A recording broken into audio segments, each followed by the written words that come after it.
The white male that you're looking at on screen right now is 104-2, and I first want to point out that he is a double crip, so he has both of his testicles are retained, and honestly, the way this one looks, if he were intact, we'd have to talk about keeping him that way. This is the first 104 we're going to talk about. They're sired by Then and Now, which is the Hofschulte boar, and we're going to talk a lot about him because he's certainly a premier sire in this particular group.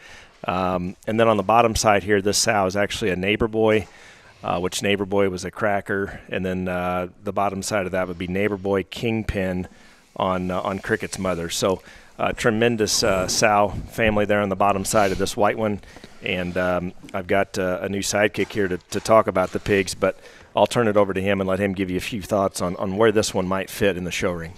Absolutely, Jesse. Thank you for having me today. And I take it on Boots' fill-in as he is on his way to Phoenix. And so I can't believe it's not the first of the year yet, and it's time to go on the Great American Show Pig Hunt. And so I sat down here on the hill in Taylor, Missouri, and the very first pig that hits the ring is this Snow White double crip bear. And I mean to tell you, I've not seen one pig in the offering, so I'm looking forward to seeing what hits the chip pin. If they all look like this, I'd say Heimer is in good shape.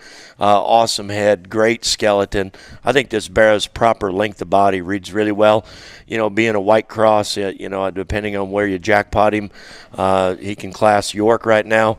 But definitely a white cross bear that's got the feature, the proportionality.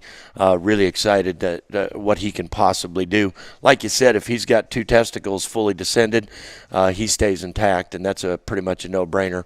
Write him down, bid with confidence. Again, this is 104-2. He's a Then and Now neighbor boy kingpin. He is a double crip. He'll be a show bearer. And I would tell you he's white today. He does have a light pigment spot there just ahead of his tailhead. And, surely if this one sees the summer sun, he might be a blue button. I don't think that'll be a terrible thing, Mark.